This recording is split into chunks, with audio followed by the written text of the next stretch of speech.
Hi everyone, I'm Joanna Penn from thecreativepenn.com and today I'm interviewing Orna Ross.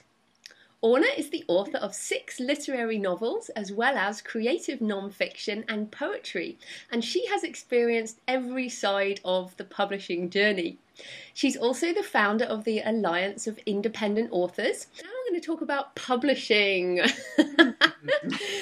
which is very exciting. So can you maybe start by telling us a bit about your publishing journey?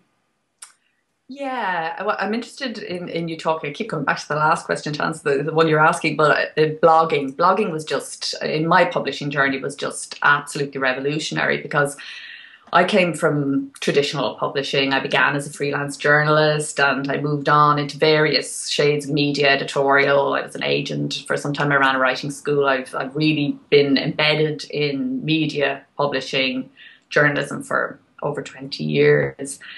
And then suddenly, at the end of the noughties, people were talking about self-publishing, be it through blogs or books or whatever. And the sort of response within the traditional world was, well, yeah, we're all self-publishers. I might have gone that way when I was starting out too, kind of thing. But I was really attracted. I started off with the blog and very quickly realized, oh boy, I have a lot to unlearn. The first thing that hit me with it like a lorry really was how much when you're writing for traditional media, you self-censor and you shape the material that they, whoever they are, want. They, of course, tend to be retailers or newspapers or not actually the reader, but the person in between. So blogging was very revolutionary for me. I started blogging about the creative process because I didn't know what else to do. I wrote my first blog on my second book, the launch of my second book, and all my hair had fallen out the day before and I couldn't wear a wig. I found I wasn't able to wear a wig and I didn't know what to do, and I just wrote a quick blog about it. I went off to do it, and it was just one of those moments in a writing life that is absolutely electrifying and transformative and changed everything for me. So it led me on then to self-publishing, which I very quickly just really feel it's such an important moment in the history of writing. I think there are 3 key moments: when we moved from Bard to Scribe, and the monks took over the writing things down, and then when we moved from Scribe to print, and when we got the printing press in the 14th century, and this is the next one. And I just feel so delighted, privileged, honoured, thrilled that I'm here for the self-publishing revolution. And I am really enjoying it. I've got all my rights back from my publishers now, and I'm taking all my old books and I'm reissuing them myself, and I'm really enjoying that and changing some, losing some, putting them into different shapes and sizes, and having a ball. But I guess you didn't really explain there that you were successful traditionally first, weren't you? You had deals with, was it Penguin, and you were in supermarkets, and I mean you had what most people dream of having. Would you just talk a bit more about that? Sure, yeah. Well, it was my dream too. I started off, as I said, I was writing nonfiction. I was coming up to my 40th birthday. I realised, look, you've always wanted to write fiction, you're going to have to do it, get on with it. So I did. And I wrote a first book, and you've read it, Joe, After the Rising. It was long. It was about a period of time in Irish history. It was out of fashion at the time. It had a lot of things, and it was a very big book, so it had a lot of things going against it. So it kept getting kind of rave rejections. It got a lot of rave rejection, and some just straightforward no thank yous as well. But it got a lot of rejection, and eventually it was picked up by Penguin. I got a very nice, generous 2-book deal, and it got the whole supermarket chain store treatment, and all of that was fantastic in one way, and I want to emphasise that. It was brilliant in one way, but it was not so brilliant in another way. And as somebody said to me, I've been in the puppet show, I've seen the strings. And when you're there and when it happens, there is, like everything in life, it was a mixed blessing, and there was a side of it that as a writer and as somebody who's very committed to the creative process, I actually found quite frustrating first, and actually the more I step away from it, I have to admit it was really quite painful. And I found the handing over the baby and sending it out into what is a very hard-nosed commercial world now. Publishing is kind of eating itself in a very sad way. But I think within self-publishing, we're going to actually break through and change that. So yeah, I am both delighted to have been traditionally published, or trade published as I like to call it, and now at this moment I'm really enjoying self-publishing, and I think both of those will coexist very happily together and give each other a great lease of life. Yeah, so I want to talk a bit about that, because you're a friend of mine, obviously, but you're also a mentor to me, sort of in my career, and you have absolutely encouraged me to seek traditional publishing with very strong knowledge of my rights and knowing everything about things. But at the moment there are kind of some militants both on the indie side and on the traditional side going the other way is totally wrong. But we've talked a lot about this hybrid model. So maybe you could explain how people could possibly see a coexistence of these two different types, and whether it would work for an author to be able to do both. Yeah, I absolutely believe it will. I think that it's a phony war completely, and it is only a war because of the historical way in which self-publishing has emerged, and I think that won't last. That's my feeling. I think self-publishing is a way to reach readers, trade publishing is a way to reach readers, and each of those does what it does in a different way and may be suited to a particular project at a particular stage of a writer's life. I think we've got to be open to both ways all the time. I think we only need a word like hybrid because this phony war has grown up. And in fact, it is really, about writers claiming their power. That to me is the issue. What went wrong for publishing, I think, is that it became too focused on the bottom line and not focused enough on the writer-reader connection. And it became quite cynical, and the business grew very large, so you needed very big volumes of turnover. The discounts were savage. Nobody in publishing is making money at all. Everybody is just taking from everybody else, but the circle just keeps going around. And apart from a few big conglomerates, everybody's struggling, and nobody's struggling more than writers. So I think what we're seeing now is a way in which writers can reclaim their power through self-publishing, but that can only work if writers actually realise what they're doing. A lot of people are self-publishing in order to get a trade deal because they assume that a trade deal is better. And it isn't necessarily. It might be, depending on the stage that you're at with the book, but it might not. And really what it's about for me is it's about writers realising that this is an empowering tool for them, and that it needs to change how they are in relation to agents and publishers and the trade, generally, because what happened with the way publishing was constructed was that, and because there are so many people who want to be published and only so many publishing slots, is that writers in a sense have been on our knees taking a lot of rejection, feeling that we're not good enough, trying to fit into somebody else's box, essentially everything that is anti-creative in my mind. And we've got to claim self-publishing as an empowerment of ourselves. Yeah, so you mentioned independent there, and some people are kind of saying that an indie author is just self-published, or, there are all these things bandied around. What do you think the definition of an independent author is?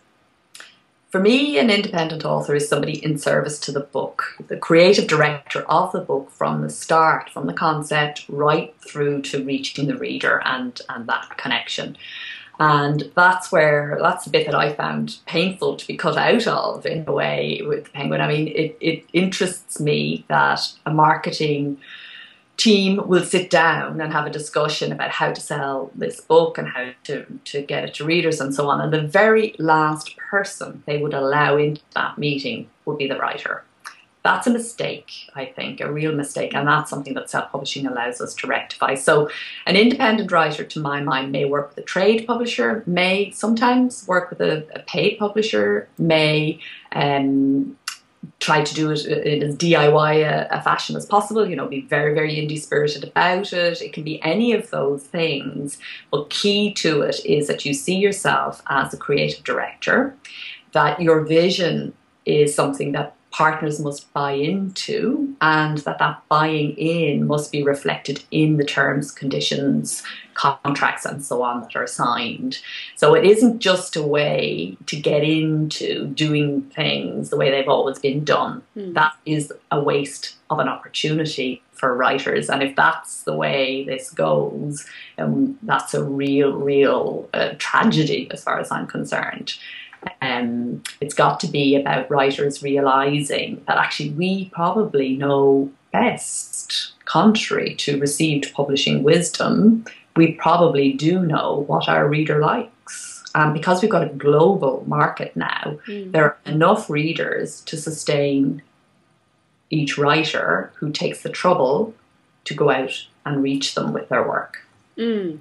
And you said a couple of good things there. I like the empowerment aspect very much. I really believe that in the empowerment of the author, but also taking the trouble to reach readers. And I get a lot of emails from people who are like, I just loaded my book on Amazon, it's not sold anything, and but I never got an editor, and I never got a cover designer, and I never done any marketing. And I think that there is, you know, there's a lot that people expect at the moment and don't know. So I know that partly you started the Alliance to, you know, to help people. So maybe you could explain a bit about, you know, why you started it, what is the Alliance, and then people can go check it out.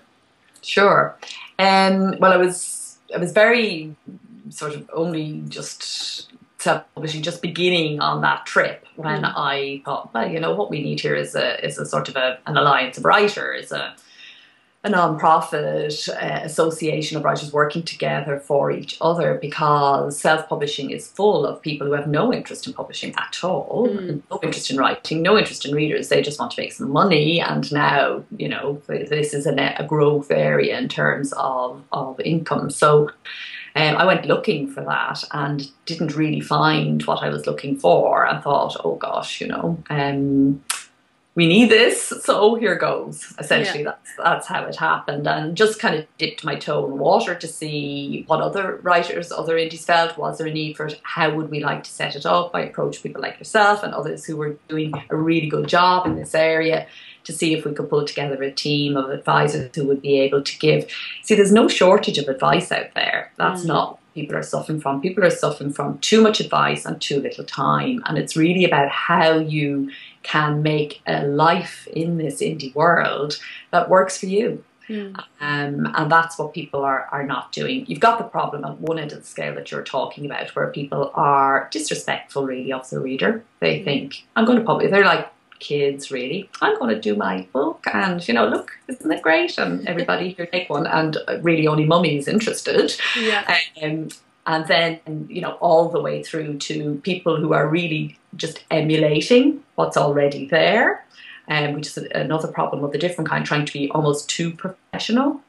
For me, it's in the middle there. It's a sacred sort of connection of two minds, hearts, souls, imaginations meeting. I know what it was to me to be a reader when I was that little girl in rural Ireland all those years ago. Reading about different ways to live and different ways of being was life-saving for me, and as I said, it is really so important, and that is what makes self-publishing for me so amazing, is that can be direct. The touching of two imaginations, I'm going to call it, can actually just happen now, and there is no need for anybody else to kind of be in the middle, unless we choose it, unless that's improving the experience for our readers. That's the reason to bring somebody else in, no other reason.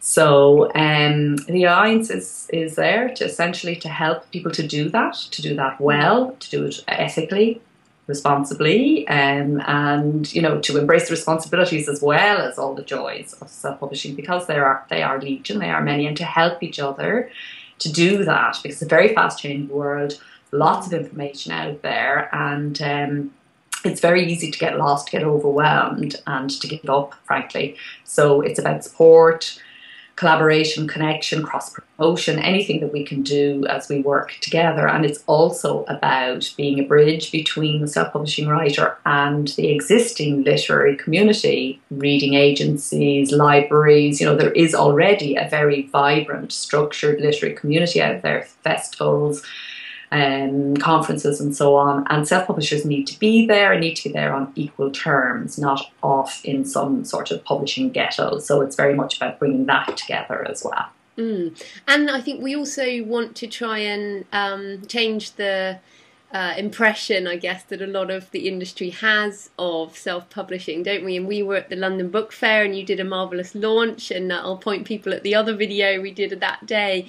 But that is something important, isn't it? That we want to stop the kind of immediate response people have based on years of stigma. Do you think that has changed in the last year? Yes, I think this has been a key year for that, particularly here on this side of the Atlantic in the UK. I think it happened a little earlier already in the US. Self-publishing is where it's at, frankly, now, the industry. There are still the people who don't know that it's happened. Yeah. And, you know, we see those popping up every now and then. But you know what? The good work does the education. We don't have to worry about that. All we need to worry about is writing a good book. Good work speaks louder than any special pleading or saying, hey, we're good, we're here. You know, self-praise is no praise, but good work speaks for itself. So that's all we need to do. Keep producing. Indies are producing amazing work. And they're especially sort of the pioneers in terms of reaching readers and bringing their books to where the readers are, and they are teaching to trade publishing a heck of a lot about how to do that a lot better. So I think really another 5 years and we won't even be talking about it in these terms. It's going to look very, very different. Fantastic. So where can people find you and your books online? OrnaRoss.com. Thank you, Jo. Well, you have lots of creative information and things, so that's fantastic. And the Alliance? Yes, the Alliance is Alliance Independent Authors, a mouthful.org. But I mean, Google the Alliance of Independent Authors and you'll find it. Google Orna Ross and you'll find it. It's all there. It's not find. Fantastic. Well, thanks ever so much for your time, Orna. That was great. Thank you so much. Take care.